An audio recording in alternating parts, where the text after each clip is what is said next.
নমস্কার, দেখছেন কলকাতা টিভির সঙ্গে রয়েছে আমি স্বর্ণালী। শুরু করছি চারটে চারদিকে শুরুতেই যে খবরের দিকে নজর রাখতেই হচ্ছে 100 দিনের কাজের টাকায় বিরাট দুর্নীতি। গুজরাতে গ্রেপ্তার করা হয়েছে গুজরাতের পঞ্চায়েত মন্ত্রীর ছেলেকে। ইতিমধ্যে এমনটাই খবর জানা যাচ্ছে, আপনাদের জানিয়ে রাখি 100 দিনের কাজের টাকা এবার বিরাট দুর্নীতি গুজরাতে। এই বিষয়ে আমরা আরো বিস্তারিত জানবো। আমাদের সঙ্গে এই মুহূর্তে নিউজরুম থেকে রয়েছেন আমাদের প্রতিনিধি সত্যসুন্দর ভট্টাচার্য। সত্যসুন্দর, আমরা যেখানে দেখেছি একদিকে আমাদের রাজ্যে কোনো দুর্নীতির অভিযোগ উঠলেই কিন্তু বিজেপি একেবারে বিরোধী দল হিসেবে চরম বিরোধিতা করে, কিন্তু সেখানে গুজরাতের এই দুর্নীতির অভিযোগে একেবারে পঞ্চায়েত মন্ত্রীর ছেলেকে গ্রেপ্তার করা হয়েছে। কি জানা যাচ্ছে? দেখো, একেবারে সরাসরি 100 দিনের কাজের যেটা পঞ্চায়েত ক্ষেত্রে এমজি এনআরইজিএ মানরেগার, সেখানে দুর্নীতি, এবং সেই দুর্নীতি কোথায়? গুজরাটে, যে গুজরাট রাজ্যকে বরাবরই বিজেপি মডেল রাজ্য হিসেবে পোট্রে করেছে। এবং সেই গুজরাটকে শুধু সেখানে বর্তমানে প্রধানমন্ত্রী নরেন্দ্র মোদীর নিজের রাজ্য নয়, যে রাজ্য থেকে তিনি উঠে এসেছেন, গুজরাট শুধু সেই জায়গায় দাঁড়িয়ে নয়, গুজরাটকে বিভিন্নভাবে বিজেপি বা কেন্দ্রীয় সরকার শোকেস করে। সেই জায়গায় দাঁড়িয়ে গুজরাটের পঞ্চায়েত মন্ত্রী বাচুভাই খাবারের ছেলের বিরুদ্ধে 71 কোটি টাকার যে দুর্নীতির অভিযোগ, স্পষ্টতই কিন্তু এর বিরুদ্ধে সরব হয়েছে তৃণমূল কংগ্রেস। কেন? বারে বারেই দেখা গিয়েছে বাংলা বিভিন্ন ক্ষেত্রে বঞ্চিত হয়েছে এবং প্রায় 1.5 লক্ষ কোটি টাকা তহবিল সেটা কিন্তু আটকে রাখা হয়েছে।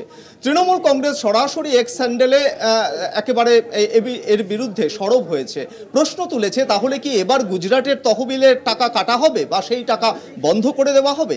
তার কারণ বারে বারেই যে দুর্নীতির অভিযোগ বাংলার বিরুদ্ধে আনা হচ্ছে, এবং সেখানে এমজি এনআরইজিএ মানরেগা শুধু নয়, সেখানে আবাস যোজনা, যে সড়ক যোজনার যে সমস্ত টাকা রয়েছে সেই টাকা কিন্তু বরাদ্দ, কেন্দ্রীয় যে বরাদ্দ, সেই বরাদ্দকে আটকে রাখা হচ্ছে। এবং এই জায়গায় সরাসরি যে একটা রাজনৈতিক প্রতিহিংসা, সেই প্রতিহিংসাকেই কিন্তু আবারও একবার তুলে ধরেছে তৃণমূল কংগ্রেস। একদিকে যেরকম তার অফিসিয়াল এক্স হ্যান্ডেলে তৃণমূল কংগ্রেস পোস্ট করে এই বিষয়টাকে তুলে ধরেছে, সেখানে জানিয়েছে যে এটা একেবারে প্রাতিষ্ঠানিক দুর্নীতি, যেখানে পঞ্চায়েত মন্ত্রীর নিজের ছেলে এই 71 কোটি টাকার দুর্নীতিতে অভিযুক্ত। সেই জায়গায় দাঁড়িয়ে কিভাবে এটাকে মডেল রাজ্য বলা হয় এবং এই গুজরাটকে কিভাবে বারে বারে পোট্রে করা হয়। অন্যদিকে তৃণমূল কংগ্রেস সাংসদ সায়নী ঘোষ তিনিও বলেছেন, তাহলে কি যে নৈতিকতার প্রশ্ন বারবার বলা হয়, সেই নৈতিকতা নিয়েই কিন্তু প্রশ্ন উঠছে।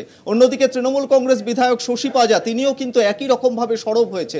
অর্থাৎ একদিকে যেরকম বাংলাকে বিভিন্ন ক্ষেত্রে এই বঞ্চনার করা হচ্ছে, দুর্নীতির অভিযোগ নিয়ে আসা হচ্ছে, তহবিল বন্ধ করা হচ্ছে, ঠিক একই দোষে দুষ্ট বলা যেতে পারে গুজরাট। সেই জায়গায় গুজরাটকে কেন তাহলে ছাড় দেওয়া হবে? তাহলে কি কেন্দ্রীয় কোনো তদন্তের দল গুজরাটে যাবে এই দুর্নীতির তদন্ত করতে? এই প্রশ্নে কিন্তু সরব হয়েছে ইতিমধ্যেই তৃণমূল কংগ্রেস। সত্যসুন্দর, আরেকটা বিষয় জানতে চাইবো যে এই সম্পর্কে কি বিজেপি নেতৃত্বের পক্ষ থেকে কিছু জানা গিয়েছে? দেখো, বিজেপি নেতৃত্ব কিন্তু এই বিষয়ে একেবারেই নীরব জায়গায় রয়েছে। তার কারণ ইতিমধ্যেই গুজরাটের মুখ্যমন্ত্রী তিনিও কিন্তু এ বিষয়ে কোনো রকম ভাবে কোনো মন্তব্য করেননি। তার পাশাপাশি কেন্দ্রের তরফ থেকে তারাও কিন্তু এখনো পর্যন্ত এই দুর্নীতির বিষয়ে মুখ খোলেনি। স্বাভাবিকভাবেই প্রশ্ন উঠছে, তাহলে কি এই দুর্নীতির সঙ্গে বিজেপি সরাসরি জড়িয়ে রয়েছে? যেটা সাধারণ মানুষের টাকা, খেটে খাওয়া মানুষের টাকা, সেই টাকাই কি আত্মসাৎ করছে বিজেপি নিজে? একেবারেই সত্যসুন্দর, আপাতত ধন্যবাদ তোমায়। আমরা কথা বলছিলাম, আমাদের সঙ্গে সরাসরি নিউজরুম থেকে ছিলেন আমাদের প্রতিনিধি সত্যসুন্দর ভট্টাচার্য। এবং যেই খবরের দিকে আমাদের নজর রয়েছে, আপনারা জানেন যেভাবে আমাদের প্রতিনিধি জানালেন আমাদের যে 100 দিনের কাজের টাকাতেই কিন্তু বিরাট দুর্নীতির অভিযোগ, এবং সেই অভিযোগ একেবারে গুজরাতে দেখা গেল। আর ঠিক এই বিষয়ে আমরা কথা বলবো। এই মুহূর্তে আমরা যোগাযোগ করতে পেরেছি তৃণমূল নেতা জয়প্রকাশ মজুমদারের সঙ্গে। জয়প্রকাশ বাবু, আমরা যেমনটা দেখতে পাচ্ছি যে একেবারে বাংলায় এই যে বিভিন্ন একাধিক যে অভিযোগ যখন সামনে আসে, তখন কিন্তু বিজেপি তারা কিন্তু একেবারে রে রে করে ওঠে, কিন্তু এবার এই অভিযোগ গুজরাতে এই 100 দিনের কাজে বিরাট দুর্নীতির অভিযোগে গ্রেপ্তার পঞ্চায়েত মন্ত্রীর ছেলেই। কি বলবেন? দেখুন, আমরা যতদূর জানি 70 কোটি টাকা আপাতত বলা হয়েছে, সেটা হতে পারে 170 কি 270 কোটি, কোথায় দাঁড়াবে এখনো জানা যাচ্ছে না। কিন্তু একটা খুব বড় আকারের দুর্নীতি, আর কোনটা নিয়ে না, গরিব মানুষের জন্য রাখা 100 দিনের কাজের টাকা। অথচ গুজরাটে কিন্তু 100 দিনের কাজ বন্ধ করে দেওয়া হয়নি, তাদের টাকা দেওয়া বন্ধ করা। পশ্চিমবঙ্গে নাকি কয়েক জায়গায় দুর্নীতির অভিযোগ, যেটা অপ্রমাণিত, কোনো কেউ গ্রেপ্তার হয়নি, সেইখানে পশ্চিমবঙ্গে 100 দিনের টাকা বন্ধ করে দেওয়া। এইটাই হচ্ছে বিজেপির দ্বিচারিতা, বর্তমান কেন্দ্রীয় শাসক দলের দ্বিচারিতা। আমরা তীব্রভাবে এই দ্বিচারিতার নিন্দা করি এবং এই দুর্নীতি চোখে আঙুল দিয়ে দেখিয়ে দিয়েছে যে প্রদীপের নিচটাই হচ্ছে অন্ধকার। এই যে বড় বড় কথা বলা কেন্দ্রীয় শাসক দল এবং যারা পঞ্চায়েত দপ্তর কিংবা সোশ্যাল হেলথের যে মন্ত্রক, তারা যখন বড় বড় কথা বলেন পশ্চিমবঙ্গকে নিয়ে দোষারোপ করে, তাদের উচিত প্রথমে বিজেপি শাসিত রাজ্যগুলোর যে বিশাল দুর্নীতি, সেখানে আগে এই ধরনের পদক্ষেপ নিয়ে এখানকার টাকা বন্ধ করে একবার অন্তত দেখানো যে তারা নিরপেক্ষ।